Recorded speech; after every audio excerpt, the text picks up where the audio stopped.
UFC 315 on May 10th returns to Montreal at the Bell Center. They've added a bantamweight contest to the card, Jose Aldo versus Aiemann Zahabi. Good opportunity for Aiemann to beat a legend in the sport, and it's an interesting fight, but when I was thinking about this fight, I was thinking it's like a young up-and-comer against an older legend, but they're actually like the same age. They're only 10 months apart. Zahabi 37, Aldo 38.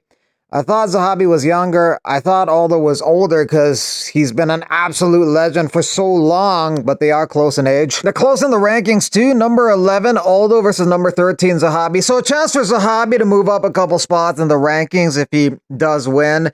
This fight does nothing for Aldo if he wins. It's beating Zahabi. It's just another paycheck, but interesting fight. But there is a chance it could end up being non-interesting if Zahabi employs the same game plan that worked against Aldo in his last two losses, like Batista just pushing Aldo up against the cage, holding them there, and winning on the scorecards.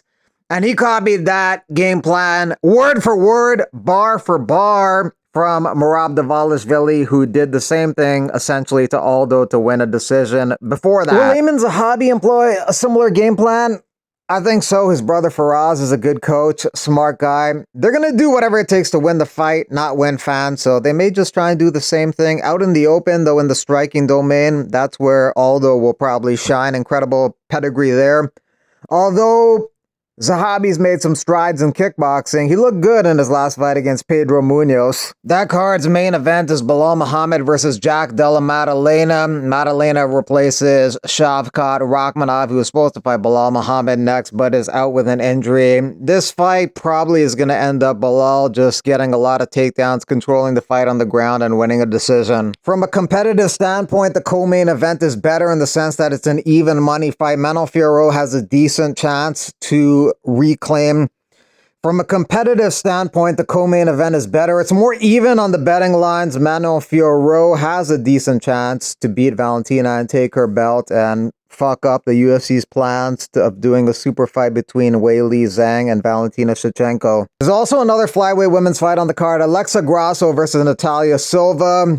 Grasso broke her foot, but she's back against Silva. Chance for Silva to beat a former champion and put herself close to title contention with the win. Also on the card is a welterweight contest between Gilbert Burns and Michael Morales. Morales puts his undefeated 17-0 record on the line, trying to take Gilbert Burns' name and take his spot in the top 10. Brad Katona will have home country advantage against Beksat Almahan. Haley Cowan returns after some time off to take on Nora Corneau. Marc-Andre Barriault will take on Bruno Silva. Silva's coming off a loss to Nardiev. He was not mentally there in that fight. He will need to be in this fight because Marc-Andre Barriault can go hard for the full 15 minutes, although in his last fight he went kind of crazy and just slugged it out with Dustin Stulsfis and got knocked out. In the welterweight division, Mike Malott will take on Charles Radke. Malott's a power puncher. Charles Radke is also a knockout artist. Crazy left hook.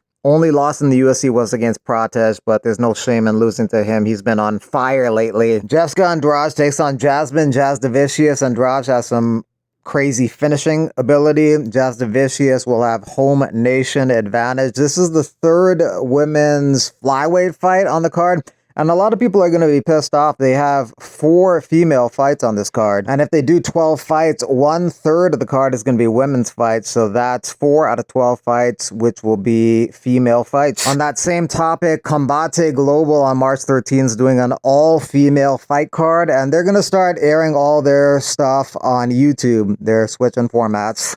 It's a broken left hand that caused Dan Hooker to pull out of his UFC 313 co-main event slot with Justin Gaethje. Just sparring last night, as I do, just letting some hooks go, just throwing some bombs down range, and just caught one of the boys on the top of the dome with my knuckle, and yeah.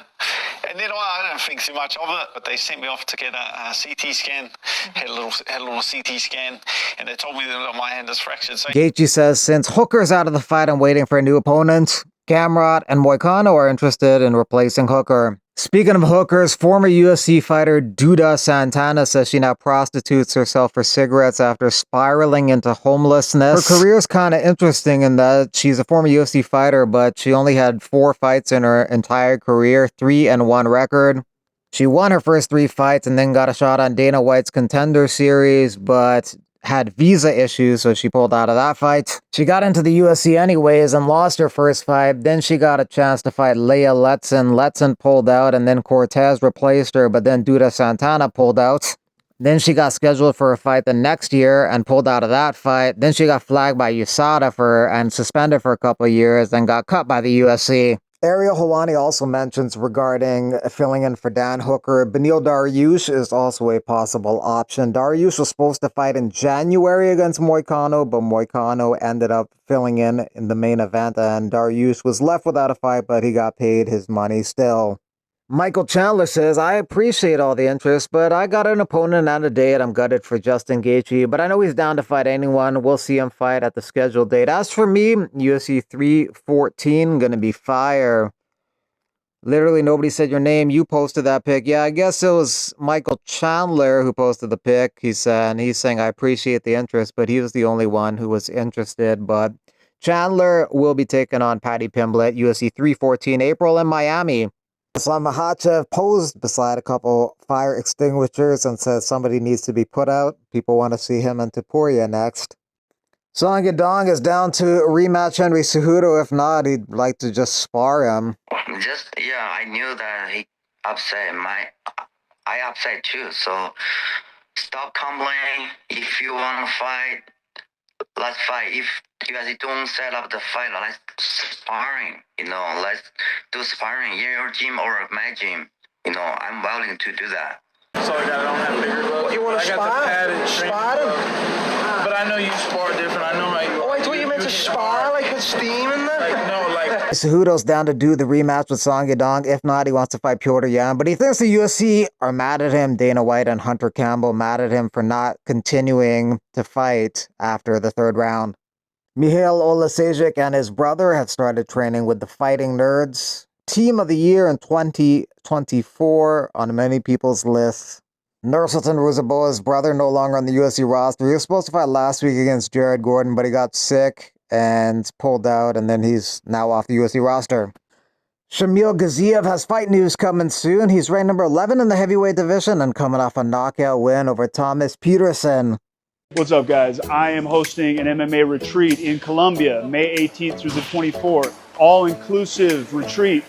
Pick up from the airport, nice accommodations, 2 training sessions a day with me and Brandon Six Gun Gibson. Meals prepared by chefs, stretching, yoga, breath work, all sorts of excursions, hiking. It's going to be beautiful. Come out, train with us. We're going to have a fantastic time. I'm going to include a link if you're interested. Come out, sign up, have a good time with us.